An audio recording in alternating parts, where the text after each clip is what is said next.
بسم اللہ الرحمن الرحیم رب زدنی علما۔ 15واں گناہ اور حرام کام، دوران نماز مقتدی کا امام سے سبقت کرنا۔ جلد بازی انسان کی فطرتی خصلت ہے۔ اللہ تعالیٰ کا ارشاد ہے وَكَانَ الْإِنسَانُ عَجُولًا، سورہ بنی اسرائیل آیت نمبر 11۔ اور انسان بڑا جلد باز ہے۔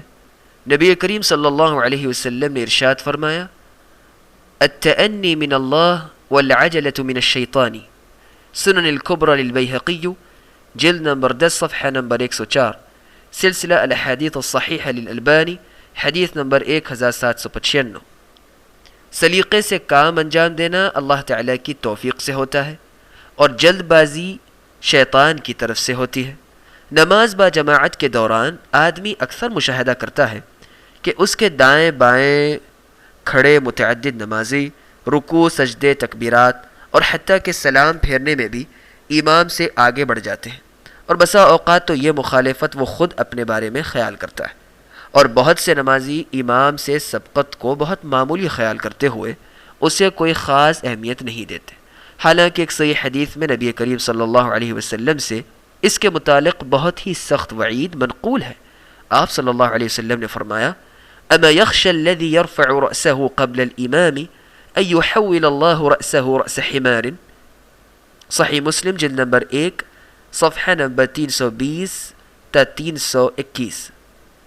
جو شخص اپنے سر کو رکوع اور سجدے میں امام سے پہلے اٹھا لیتا ہے، کیا وہ ڈرتا نہیں کہ کہیں اللہ تعالیٰ اس کے سر کو گدھے کے سر جیسا نہ بنا دے؟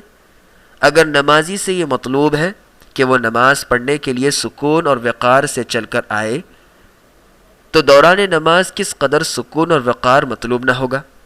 اس کا اندازہ ہر عقل مند آدمی بخوبی کر سکتا ہے۔ امام سے پہل کرنے اور پیچھے رہنے کا مفہوم بعض لوگوں کے نزدیک بہت غلط ملت ہو گیا ہے۔ ایسے لوگوں کو جاننا چاہیے کہ فقہاء کرام نے اس کے متعلق ایک سنہری قاعدہ بیان کیا۔ قاعدہ یہ ہے، فرمایا مقتدی کو چاہیے کہ اس وقت حرکت شروع کرے جب امام کی اللہ اکبر ختم ہو، یعنی جو ہی امام کی زبان سے اللہ اکبر کی را ختم ہو، مقتدی فوراً ہی اپنے امام کی پیروی میں قیام، رکوع، سجدے وغیرہ کے لیے حرکت کرے۔ امام کے اللہ اکبر ختم کرنے سے نہ پہل کرے اور نہ تأخیر کرے۔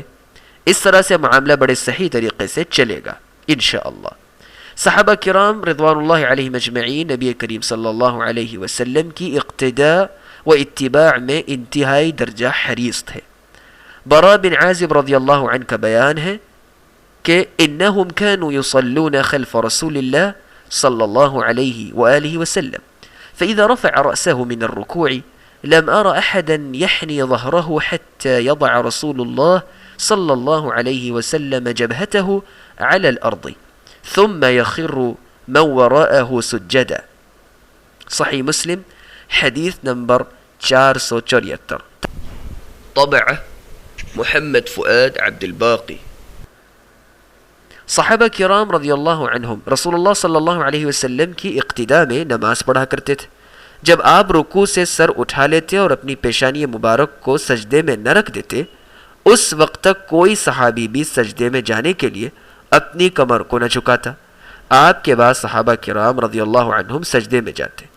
جب نبی کریم صلی اللہ علیہ وسلم بڑھاپے کی عمر کو پہنچے اور آپ کی جسمانی حرکات میں کسی قدر کمزوری اور ڈھیل پیدا ہو گئی، تو آپ صلی اللہ علیہ وسلم نے اپنے مقتدیوں کو متنبہ کرتے ہوئے ارشاد فرمایا یا ایھا الناس انی قد بدنت فلا تسبقونی بالرکوع والسجود، السنن الکبری للبیہقی۔ شیخ الالبانی رحمہ اللہ نے اسے حسن قرار دیا۔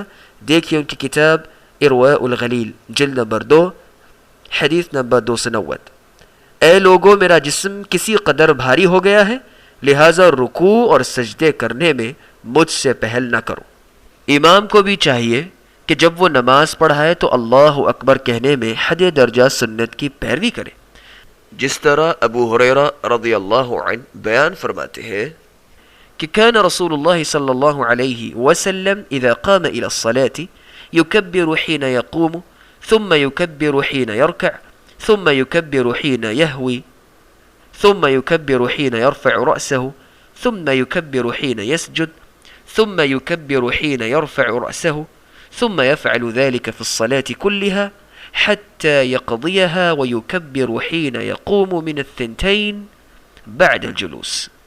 صحیح البخاری حدیث نمبر 756.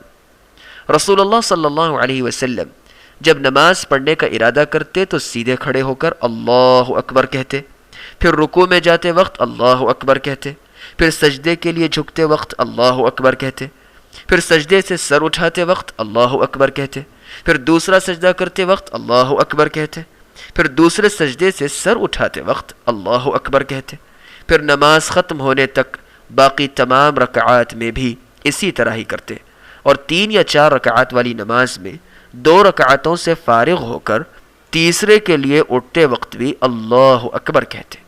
اگر امام ایک حالت سے دوسری حالت میں حرکت کرتے وقت متصل ساتھ ہی تکبیر کہے اور مقتدی بھی گزشتہ بیان کردہ کیفیت کی پابندی کرے تو نماز میں تمام جماعت کا معاملہ درست ہو سکتا ہے۔